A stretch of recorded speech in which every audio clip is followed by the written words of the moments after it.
Kita lanjutkan kepada kajian kita. Kitab Riyadhus Shalihin. Hadis berikutnya, bab 5 masih muraqabah. Yakni merasakan bahwa diri kita benar-benar diawasi oleh Allah. Ya, kedekatan pengawasan Allah kepada kita, sehingga dengannya kita menjadi berhati-hati dalam kehidupan. Baik, pelajarannya membaca, dan kita nanti gabungkan dengan sedikit pengetahuan bahasa Arab. Ya, jadi ada kalimat-kalimat yang nanti diberitahukan tentang kaidah dalam bahasa Arab. Ini khusus kepada yang sedang mempelajarinya agar juga teringat. Ya, intinya itu. Untuk pemahaman lebih luas tentu ada para ustadz yang lebih bisa daripada saya. Kita sekadar membaca dan memperbaiki bacaan kita tentang hadis, dan tentu agar juga bagus dalam membaca Al-Quran. Karena hakikatnya huruf Arab mah gitu-gitu keneh. Ya. Hanya sedikit pola perbedaan dalam membaca hadis dan Al-Quran. Baik, membaca hadis tidak perlu ta'awudz, tidak perlu basmalah, langsung saja. Baik, setelah saya. Jelas ya tulisannya? Ini gambar tangan saya ada ya. Taib. Setelah saya, silakan diikuti. An Anasin radhiyallahu anhu qala innakum la ta'maluna a'malan hiya adaqqu fi a'yunikum minasy'ari. Ini keliru nih, mestinya sukun. Minasy'ari. Ya. Taib, sedih dulu ya. An Anasin, dari Anas. Maksudnya Anas bin Malik radhiyallahu anhu. An ini dari, tapi bukan dari mana ke mana. Kalau kita mengatakan dari rumah ke pasar, minal baiti ila suq, pakai min. Kalau kita tanya dari mana Anda, min aina anta, dari mana engkau. Tapi kalau an ini dari, tetapi tentang satu pesan. Ini pesannya dari siapa? Nah, dari, bukan pakai min tapi pakai an. Ini penjelasan sedikit bahasa Arab. An ini masuk harfu jar. Huruf yang mengakibatkan kalimat berikutnya harus jar, kasroh, majrur. Jadi nggak boleh an anasan, an anasun, mesti an anasin. Kalau abu jadi abi, an abi, ya begitu ya. Itu gramatika bahasa Arab, nahwu namanya. Ya. Anas bin Malik, kemudian karena beliau sahabat, kita doakan, doanya apa? Radhiyallahu anhu, semoga Allah meridhoinya. Qala, beliau berkata, ya, ini bukan tentang kalimat Nabi, tetapi menceritakan kondisi para sahabat pada masa itu. Ya, karena diceritakan, diberitakan, dan ini ada sangkut pautnya dengan kehidupan para sahabat, yang tentu atas bimbingan dari Nabi SAW, maka ini pun jadi hadis, meskipun hanya perkataan sahabat. Jadi ini bukan kata Nabi, tapi sahabat berkata. Innakum, ya, mereka para sahabat, ini Anas bin Malik, sahabat yang umurnya panjang, Pak. Umur beliau 90 tahun. Jadi melintasi generasi dan tahu apa yang dilakukan oleh generasi berikutnya. Setelah sahabat apa namanya? Tabi'in. Ya. Nabi bersamanya para sahabat. Ya. Setelah sahabat yang tua-tua meninggal dunia, ganti generasi. Namanya generasi tabi'in. Generasi tabi'in selesai, nanti tabi'ut tabi'in. Nah, Anas bin Malik radhiyallahu anhu ini umur panjang. Jadi hidup di masa tabi'in. Dan mengetahui perbuatan orang-orang di masa tabi'in, yaitu, kata Anas bin Malik, annakum la ta'maluna a'malan hiya adaqqu.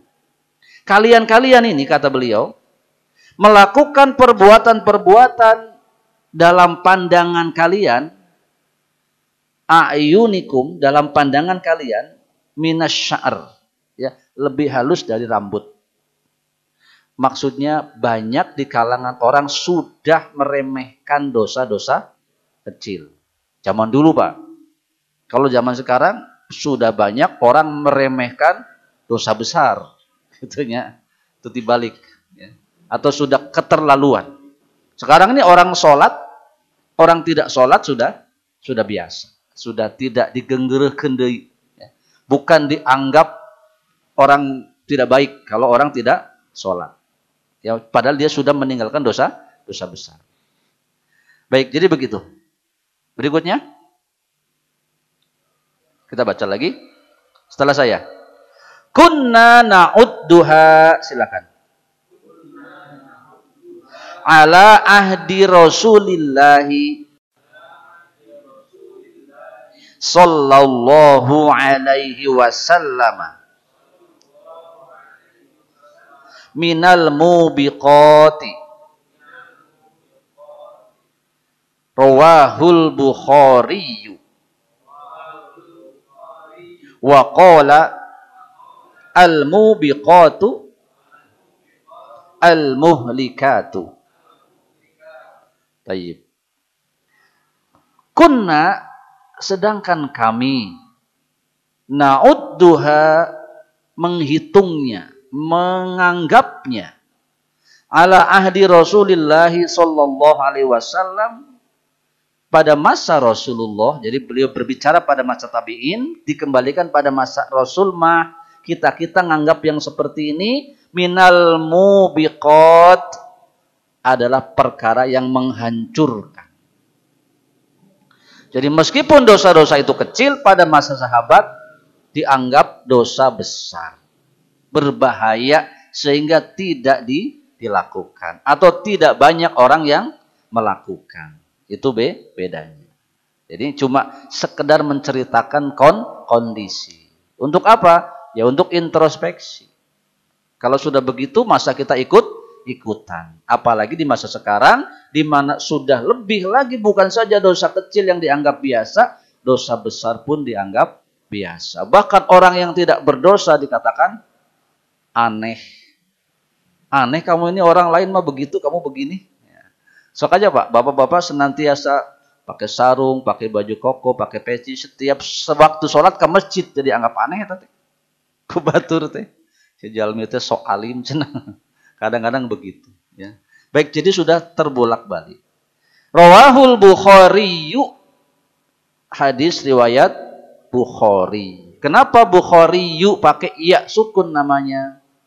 Jadi kalau ada kecap dalam bahasa Arab pakai iya tasydid, mohon maaf, itu pasti bukan nama. Ya, itu bukan nama asli, melainkan satu hal yang dijadikan sandaran kepada orang itu, biasanya nama tempat. Ya. Imam An-Nawawi. Nah, Nawawi itu bukan nama pasti. Kalau Muslim gimana? Kalau Muslim biasanya Muslimun. Memang namanya Muslim. Tapi Bukhari ini bukan nama. Ya, karena dia tempat di Bukhara. Bukhara itu mana? Uzbekistan. Di sana ada makam Imam Al-Bukhari. Jadi nisbat kepada tempat itu penggunaan ya tasydid. Contoh As-Sundawi. Ya. Saya bukan Sunda, Al-Jawi. Ya. Jadi saya nama Sutrisno Al-Jawi. Jadi wong Jawa. Gitu ya. Baik. Jadi sekadar menambahkan. Jadi lalu siapa nama Imam Bukhari kalau begitu? Ada yang tahu? Nama beliau Muhammad. Nama Imam Bukhari adalah Muhammad. Tapi apa yang membedakan dengan Muhammad lainnya? Bin. Harus tahu binnya. Kalau kita kata Muhammad, mungkin Muhammad Rasulullah Shallallahu Alaihi Wasallam bin Abdullah. Muhammad bin Abdullah. Imam Syafi'i ternyata oge Muhammad. Nah, yang membedakan bin. Ingat-ingat. Imam Syafi'i bisi orang teh.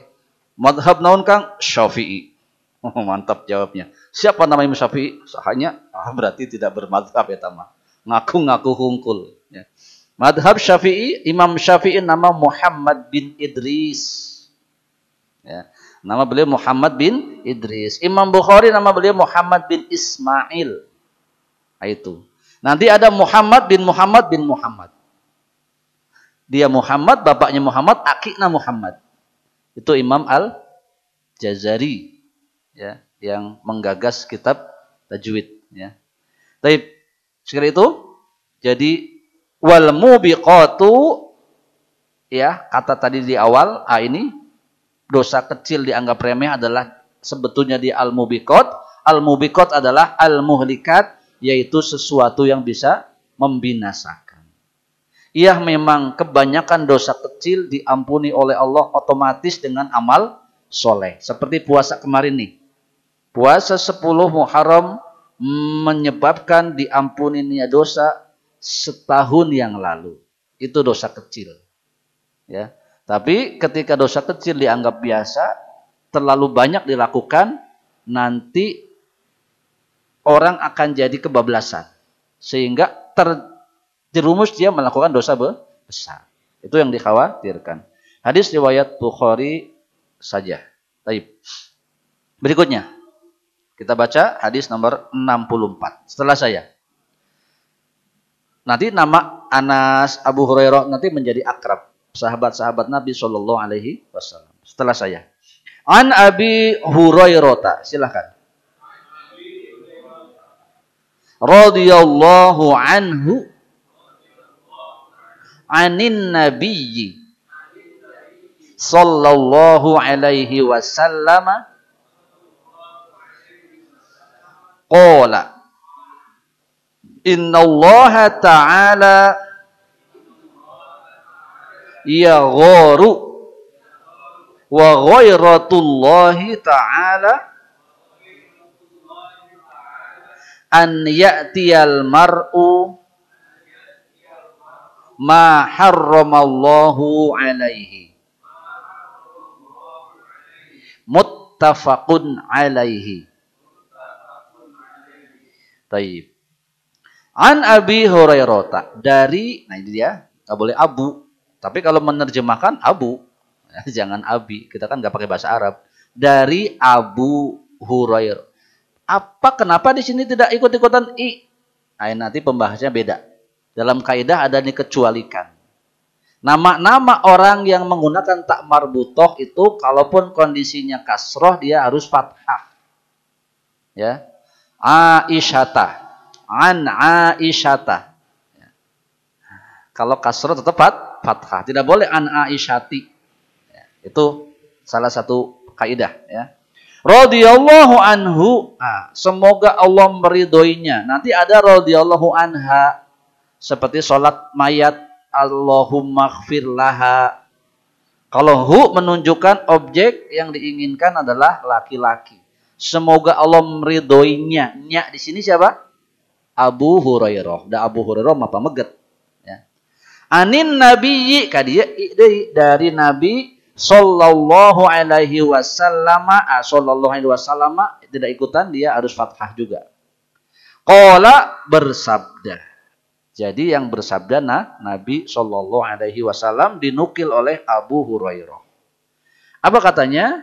Innallaha ta'ala, sesungguhnya Allah. Nah ini setelah inna pasti fathah. Tidak boleh innalohi. Tapi kenapa innalillahi? Ayo. Innallaha. Tapi kalau innalillahi kau hi ya. Li sebabnya. Inna sendiri, lillahi sudah sendiri. Jadi hi-nya karena li. Jadi jangan innalillaha, mesti innalillahi. Tapi karena inna sudah lewat satu ditambah li di depannya. Jadi yang menyebabkan hi itu li-nya. Innallaha, innal insana dan seterusnya itu setelah inna adalah fathah. Ta'ala yakni yang maha tinggi, ya gharu, merasa cemburu. Ya. Kenapa sifat-sifat Allah terkadang dilukiskan dengan sifat-sifat yang sama dengan sifat manusia? Apakah sama? Bunyi sama, hakikatnya berbeda. Kalau bunyi beda, kita bingung Pak memahaminya. Kalau bunyi dia cemburu, gampang tidak memahaminya? Gampang. Tapi jangan samakan kecemburuan kita dengan kecemburuan Allah Subhanahu wa Ta'ala. Kita saja punya rasa cemburu, istri orang oke gaduh rasa cemburu, beda ente? Beda. Kita mau cemburu biasa aja. Istri kita kalau cemburu gimana? Wah, wahaya Pak ya. Bapak nggak bisa dapat jatah nanti.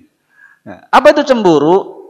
Cemburu adalah perasaan seseorang yang sudah merasa melimpahkan banyak hal kepada yang ditujunya, kemudian yang ditujunya malah memberikan hal yang lain kepada yang lain.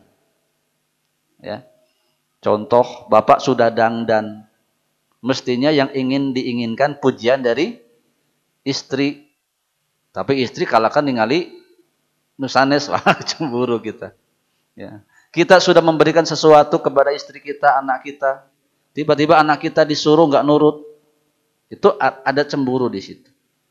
Nah Allah Subhanahu Wa Taala begitu maksudnya. Bahwa dialah Allah yang Maha Rahman, yang Maha Rahim. Sudah melimpahkan segala macam rahmatnya kepada manusia. Dari kita nggak bisa apa-apa, jadi bisa apa-apa, dan seterusnya.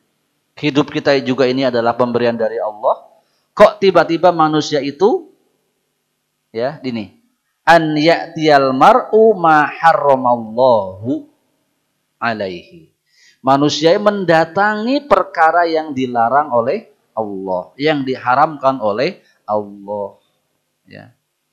Ini nanti jadi banyak pembahasannya. Bisa jadi disebut tidak mulang tarima, bisa. Tidak bersyukur, bisa. Tapi perasaan pada saat seperti ini, Allah mengatakan dirinya cemburu. Ya, karena mendatangi ini bukanlah ia berbuat juga, meskipun akhirnya berbuat. Jadi sekedar mendatangi saja itu Allah sudah tidak suka. Ya. Ada yang mendatangi tidak berbuat? Ada ya, balik pikir. Atau kita sekedar ingin tahu. Ya. Itu di lapang rame-rame ayak naon. Oh bukan. Kita maksud jalan-jalan Pak hari Sabtu ke lapang, ya. Di sana ada biar itu apa itu? Itu kadang pengen Pak ngedeketin. Kalau itu memang tahu tempat orang tidak beres, jangan, maksudnya gitu. Ya. Sekedar itu saja Allah cemburu. Apalagi datang ke situ ikut joget, sudah ya. Bukan cemburu lagi, murka. Tapi sekedar mendatangi. Dan makanya kita tidak boleh mendatangi tempat-tempat di mana di tempat itu memungkinkan manusia apalagi berbuat syirik kepada Allah. Ya maka urusan ini biasanya kuburan, Pak. Makanya kuburan menjadi tempat yang tidak disukai. Jadi kalau bapak-bapak ingin tahu, ibu-ibu, dua tempat yang paling dibenci oleh Allah di muka bumi adalah pasar dan kuburan. Maka datang ke kuburan itu untuk apa? Hanya ziarah saja. Ziarah itu apa? Ningali hungkul gitu. Tos deh. Itu ziarah. Ya.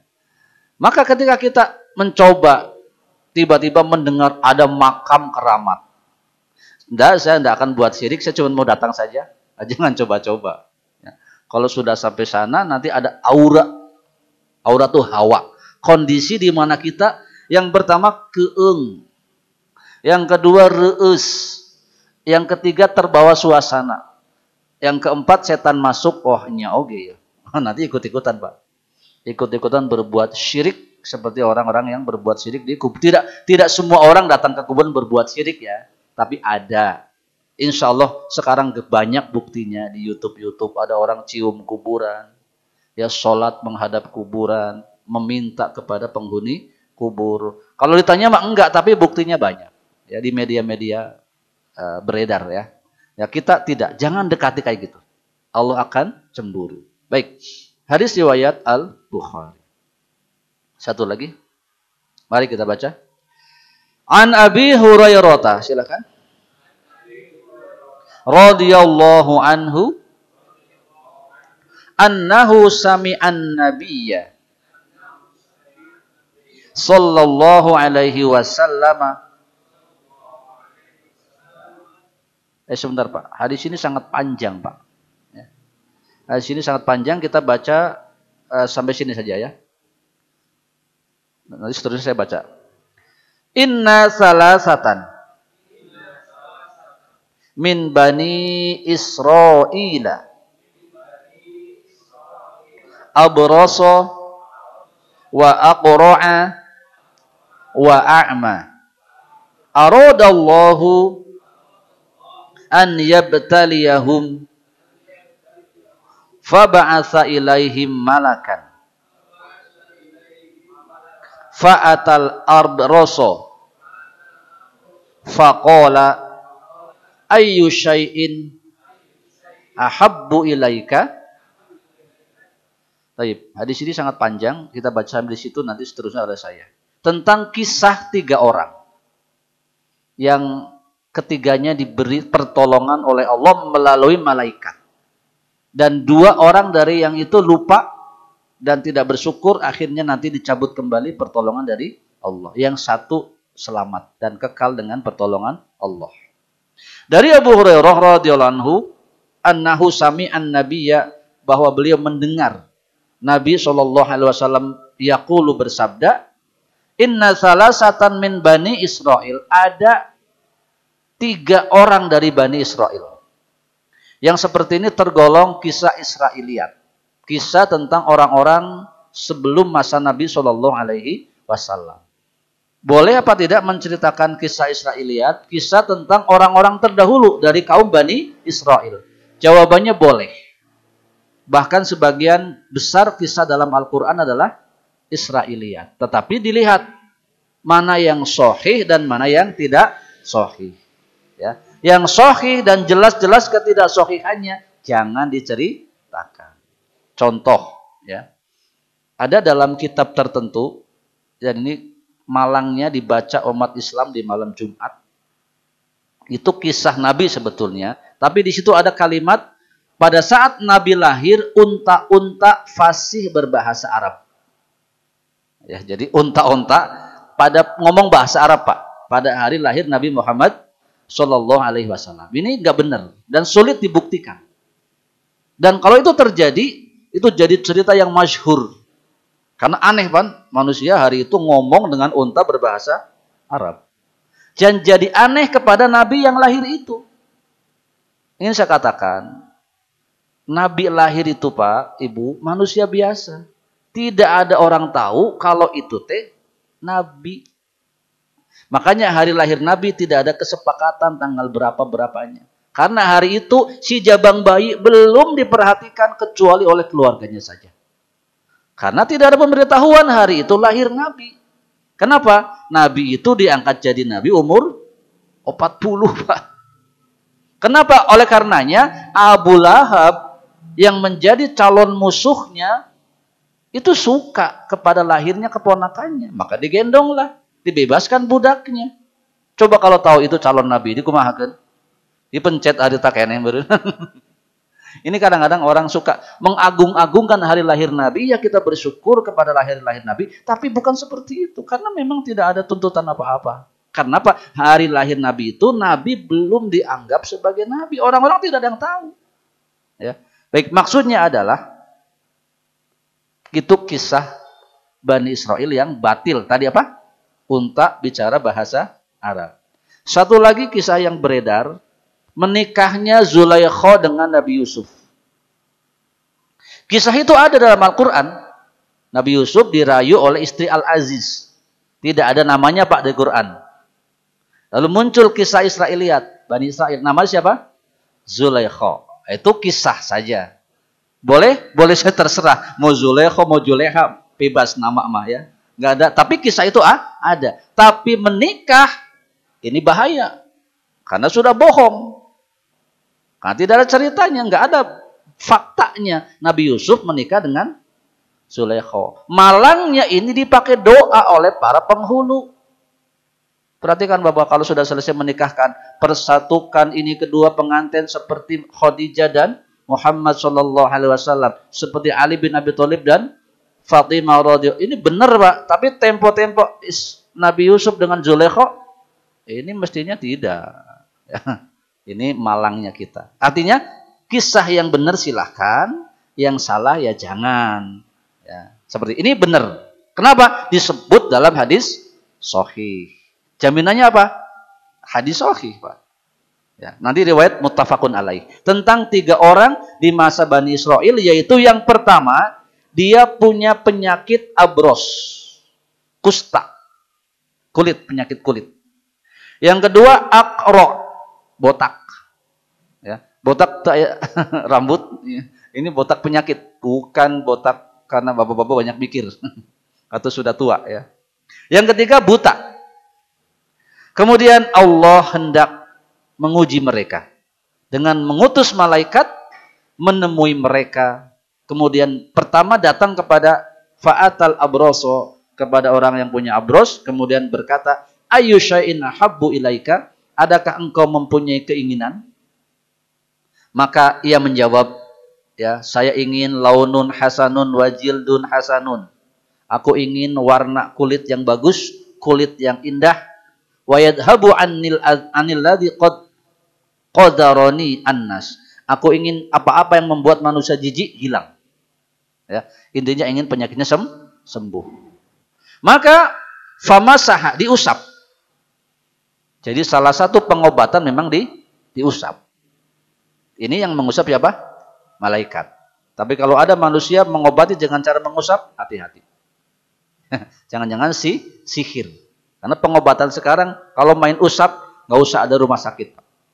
Cari aja tuh orang-orang yang pintar ngusap.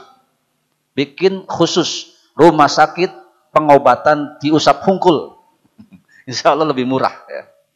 Nah, tapi ada yang berhasil, ada, karena memang setan bermain di seperti itu. Baik. Diusap, maka fadhahaba anhu, dan sembuhlah orang itu, qadaruhu wa u'tiya launan hasanan. Kemudian muncullah dia sebagai orang yang berkulit indah. Tidak cukup itu, fa ayyuma li ahabbu ilaik, kalau begitu sekarang kamu pengen harta apa? Pengen punya apa? Kata dia, qala al-ibil, saya suka unta, saya ingin unta. Au qala al-baqar, satu riwayat lain rawinya ragu apakah dia minta unta atau minta sapi. Fa'utiya naqatan usyra, diberikan dia unta yang sedang bunting. Faqala barakallahu laka fiha, semoga Allah memberikan berkah kepadamu melalui unta ini. Ya, kita lanjutkan. Kemudian fa'atal aqra, singkat kata, dia datang malaikat kepada orang yang botak, bertanya hal yang sama. Diinginkan dia mempunyai kepala yang bagus dengan rambut yang bagus, dan kemudian selesai didoakan, dia pun mempunyai rambut yang bagus. Kemudian ditanya pengen harta apa, dia kata ingin sapi. Diberi sapi, maka didoakan kepadanya, barakallahu laka fiha. Yang ketiga datang lagi malaikat kepada si buta. Bukan si buta dari gua hantu. Ya, si buta pada masa Bani Israel. Orang yang buta. Ditanyakan hal yang sama, lalu disembuhkanlah ia, dan diberi tawaran lagi, dan dia pilih kambing. Ya. Ahabbu ilaika al-ghanam, dia pingin kambing. Fa'utiya syatan walidan, diberikan dia kambing yang hamil, dan fa'antaja hadani wa wallada hadza. Dari peristiwa itu kemudian ketiga-tiganya, dari yang diberi unta, dari yang diberi sapi, dari yang diberi kambing, semuanya beranak pinak. Semuanya sukses menjadi peternak. Itulah ujian dari Allah. Lalu malaikat akan datang lagi. Sebelumnya, fakana lihada wadiyan minal ibil, walihada wadin minal baqar, walihada wadin minal ghanam. Jadi masing-masing banyaklah pokoknya, salembah tidak dihitung. Ya. Summa innahu atal abros. Kemudian datang lagi dia, malaikat kepada orang yang kusta tadi, fi suratihi, dengan keadaan dirinya dulu. Dulu dia kusta, didatangi oleh orang yang kusta, nyobaan ya. Faqala rajulun, kemudian dia berkata, aku ini orang miskin, ya, dan dalam keadaan seperti ini, kehabisan bekal dalam perjalanan. Kemudian dia minta, tidakkah ada sesuatu yang aku harap dapatkan menjadi, kuharapkan memberi pertolongan pada hari ini? Jadi dia mengeluh, tidak ada yang bisa diharapkan lagi kecuali Allah dan dirinya.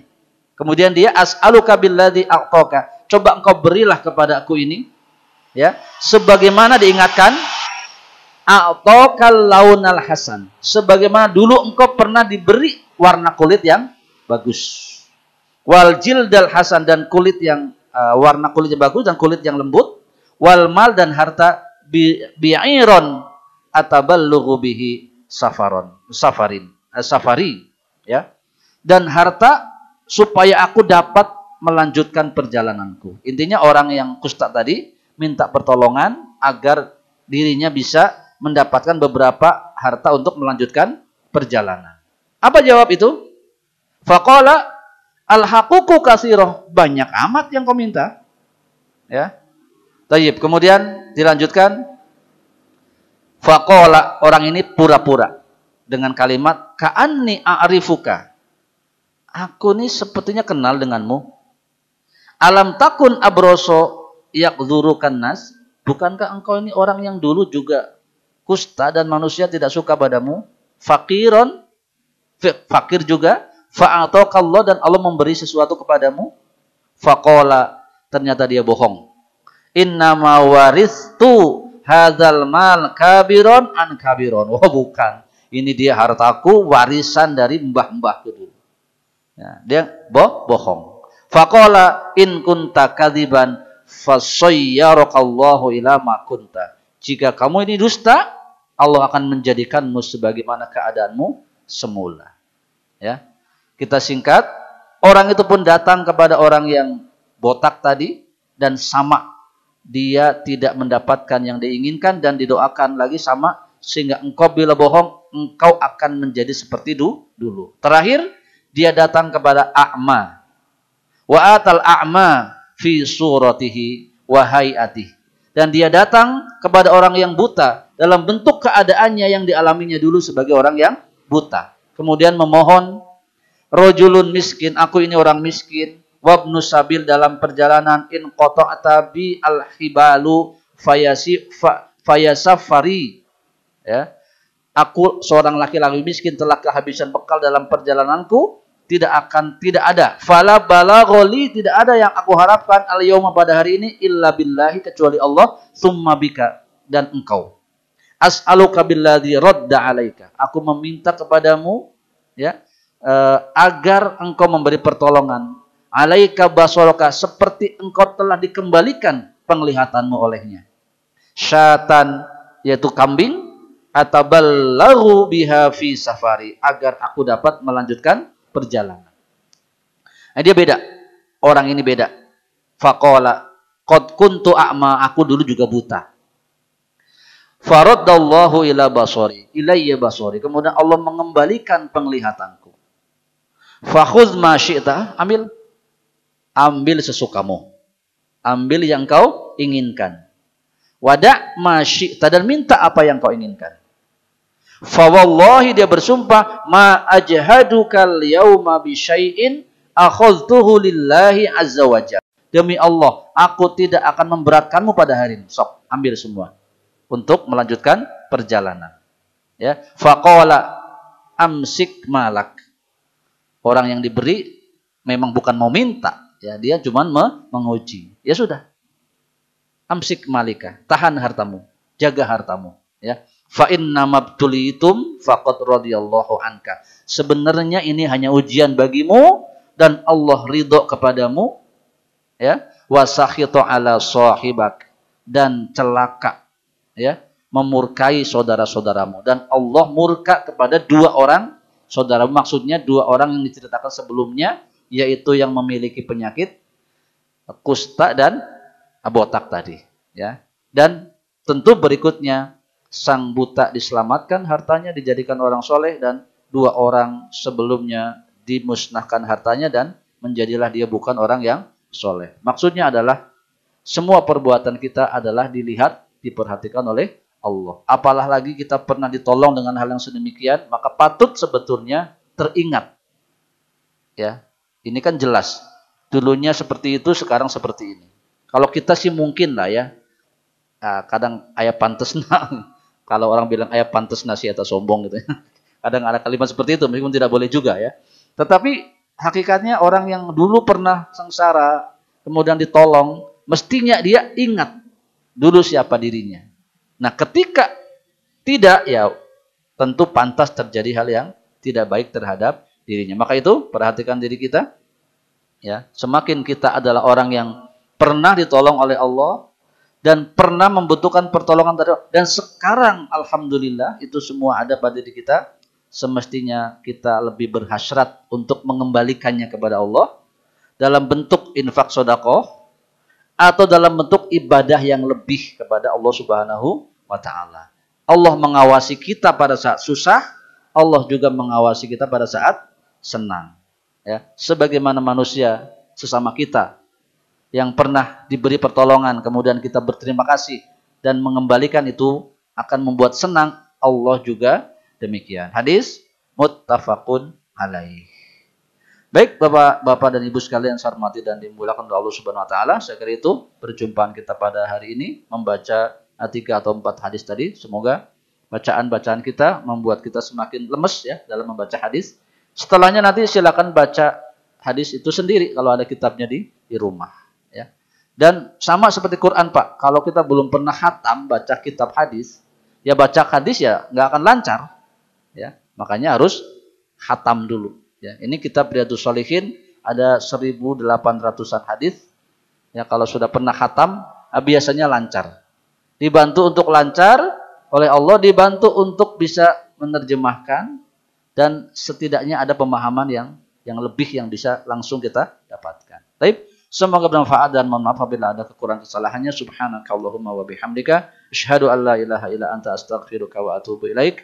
Assalamualaikum warahmatullahi wabarakatuh.